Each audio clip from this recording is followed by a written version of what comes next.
everybody, thanks for joining us for Special Report Online. I'm Brett Baer in Washington. If this is your first time aboard, welcome. It's a different forum. Continue the conversation with our panel, and we want to hear from you. So weigh in, ask questions, make comments. I'll read as many as we can. Don't get frustrated if you don't see them. Our producers are putting them in as fast as they can. We just don't want any bad words in there, so we kind of screen them. Let's bring back our panel. Jonah Goldberg, Senior Editor at National Review. Amy Walter, National Editor for the Cook Political Report. And Lisa Booth, columnist for the Washington Examiner. Okay, let's see. Mars Polar Lander says howdy from Irving, Texas, where the Byron Nelson is being played in an annual rainstorm. Howdy. Amy, we were talking about the third-party run. Is there any chance that it comes together? Is there, any chance that somebody throws their hat in the ring, understanding the logistics that Lisa talked about? That's right. And I don't think those are irrelevant. Small I think hurdles, it's a very big deal. But I also agree with what Jonah's saying, which is you got to get somebody in there who's going to, what is their message going to be? This has been the whole problem with the folks who didn't want Trump, was that there was never an alternative. The alternative was a concept, not a human being who had a message that was going to attract other voters. And the fact that Romney's essentially pulling his hat out. That's right. And look, I think, we have this poll today, we had the snapshot in time. What is Donald Trump going to look like 3 months from now? Are his numbers going to get that much worse? Are you going to see the call to stop him or to stop the party from losing get louder? Maybe. But I think the answer may be just to pull the plug on Trump and put the focus on the down-ballot races rather than trying to recruit a candidate who may even, this is the other thing you have to remember, it may give people who don't want to vote for Hillary Clinton a chance to vote for somebody, and then Trump ends up winning a state he might not have. Right. Well, here's Bill Kristol and Ben Sass. They make the case that with the right person, they say, you could prevent both of them from getting to 270 electoral votes and send the race into the House of Representatives. And it seems like it's unicorn kind of stuff, but take a listen. Do I think someone could step forward? Yes. Have I been in touch with Sass and Coburn and Mitt Romney? Yes. Do these people seriously think the country deserves better? Yes. You guys would love a Trump-Clinton race. Fantastic news every day, right? Two really unattractive candidates fighting stupidly about their personal lives, fighting with the New York Times. I'd like to have someone run who could really do better for the country. We've got a fundamentally dishonest New York liberal going to get the Democratic nomination. We should beat her. And the way to beat her is not by nominating a fundamentally dishonest New York liberal as a Republican. So, they keep talking, but again, we're back to ground zero. I'm very sympathetic to all that. The problem, though, is, as I was saying, it's a personality-driven problem. And I have a lot of respect for Ben Sass, but he's just too fresh, too unknown, doesn't work. The only way a third-party candidacy actually works to get someone elected other than Hillary Clinton or Donald Trump is if there is a fourth-party candidacy, right? Like if Bernie Sanders. If Bernie Sanders, for whatever reason, there's a not entirely plausible, but there's a plausible scenario in which Hillary implodes, Hillary's indicted, the party elders, the superdelegate crowd try to give it to Joe Biden or John Kerry, and Sanders says, "Are you kidding me? I got all these votes. I have to be the nominee." They say no. He says, "Screw that. I'm running as an independent." Now all of a sudden, all of the math changes because the minimal you need is no longer 34%. It's only 26%. And all sorts of states go into play. Trump could win all sorts. It could actually lead to a Trump landslide. Exactly. So when I was a kid on the driveway, I used to say, okay, off the house, off the dog. I agree. The dog. I agree. And then the ball goes into that's my point. That's why I'm so skeptical of the third party thing. Unless you have a 1948 scenario where it's a four-way race that completely overturns and upends everything, I don't see how the third party guy does anything other than serve as a spoiler and hand it to the Democrats. Lobman says, I just cannot believe that anyone could be so delusional that a third party candidacy could succeed. How blanking ridiculous. We obviously didn't screen that one. Lisa, did Trump squelch that effort, that talk today? Not entirely, but I think that's what he's taking the steps to do. And look, he previously said that he was sort of indifferent to courting conservatives, but he seems to have changed his stance. As I mentioned, the meetings that he did with top political party leaders, as well as reaching out to the National Review, releasing this list of Supreme Court potential nominees.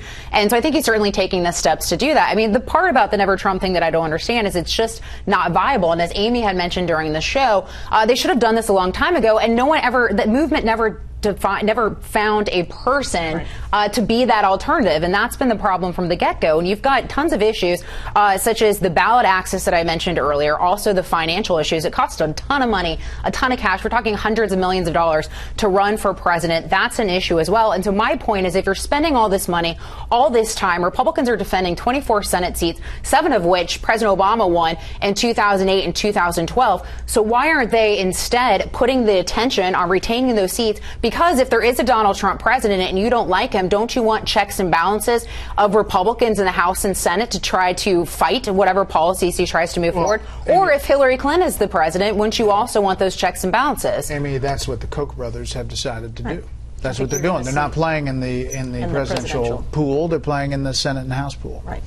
And I think you may see that argument come up like it did in 1996 if Trump is losing and you hear the don't let Hillary Clinton get a blank check in the same way that they did with Bill Clinton when Bob Dole was clearly not going to win. And that was a successful message that helped protect the House majority and the Senate majority. Terry Maryland says, I'm a recovering Trump hater. Long has everyone looked for a new Ronald Reagan. He may not be the type some people like, but ... Yeah. And that's where it is. That's I think a lot of people exactly are where that's hashtag exactly right. eventually Trump. Exactly. I think that he sums that up perfectly, which is why when you look at these numbers, you know, Trump's getting 82% of Republicans, she's getting 83% of Democrats. These are, you know, at the end of the day, the partisans line up behind their candidate. All right, Jonah, we're going to do Friday. We're going to transform the casino. And we are going to do VP candidate casino. Oh, nice. Starting on Friday. Oof. And so we're going to start putting bets. So I don't think you guys are on Friday. So let's give it an online try. If you were to say for Donald Trump, like where he's going. First of all, we've reported that list that Ben Carson said is not the list. Yeah. That's not the remaining names. It expands beyond that. And he's talked about somebody that can get legislation across the finish line in the Senate, a House, a creature of Congress.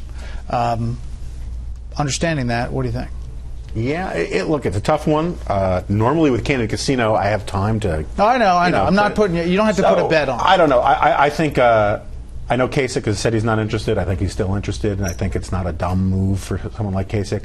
I do think that Rubio would be great for him. I don't think that Rubio would do it, but I could be wrong about that. I've been surprised by a lot of people. I mean, Rick Perry has basically said that who called Donald Trump cancer and said that he was leading the party to hell, perdition, now says that he wants to help cancer and the party go to hell any way he can. So who knows? There are lots of people who may switch.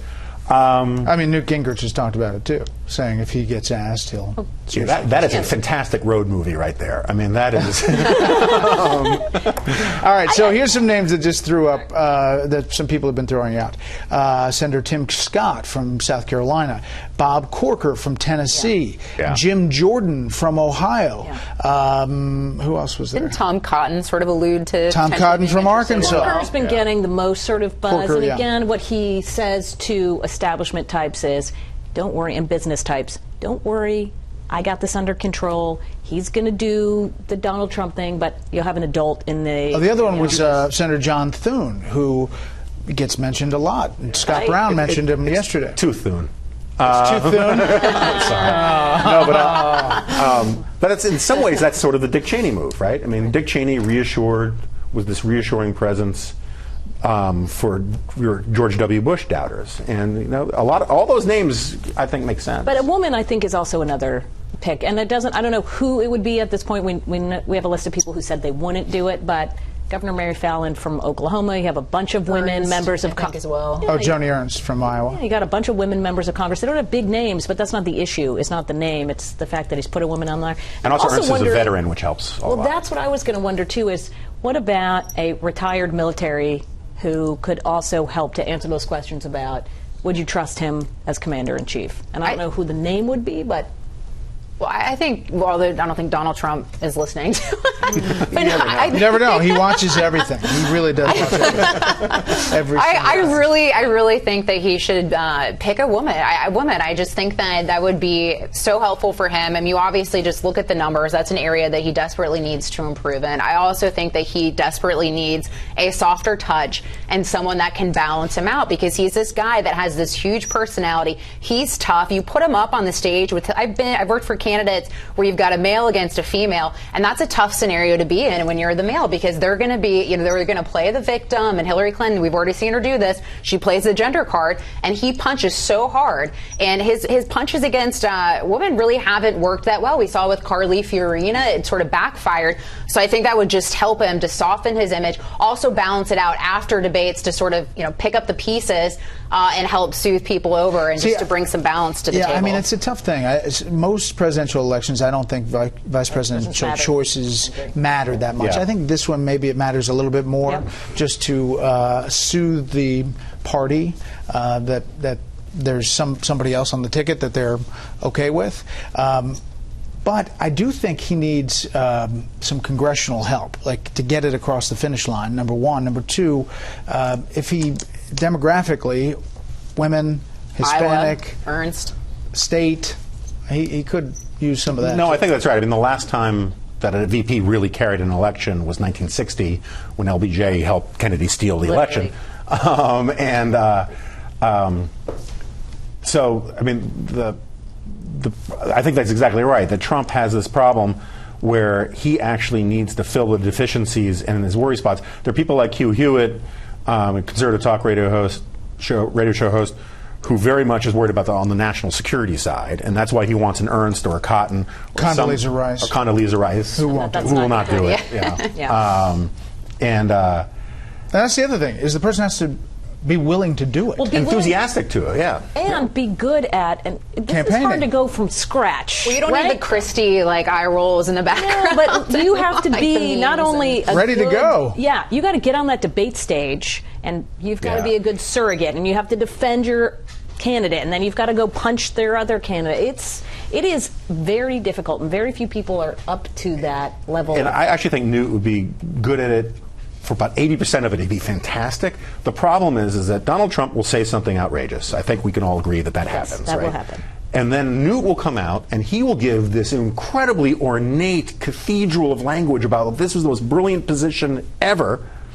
And then the next day, Trump will reverse himself, and Newt will be stuck, with this word cloud that he had invested in. And I think he would be too good at explaining Trump's stuff. You need someone just to say, Donald sometimes gets excited and all that kind of stuff and move the ball forward. I think Senator Ernst would probably be a good pick for him, because you've got, a woman, you've got the military experience as well. She's serving in the Senate. She's still new, so she's not really defined herself. Iowa gives him something. Iowa, potentially. You've got, so I think she would be interesting. Play, right? Yeah, which is kind of where he's looking to. He's looking at the Midwest. He's looking at some of these industrial states, trying to make that play, look at issues like trade. So that could be an interesting choice. All right, so how many chips would you put on her? Well, we're back to that. Put all of it. You're going 100 black chip. Oh, Lisa comes to play. She is black chip all the way. All right, check change. I have to go shoot something for a documentary, and I have to wrap up Special Report Online early tonight, so I apologize. But I promise you, we will be back next week. And, panel, thank you. Thank you. All right, little goodbye.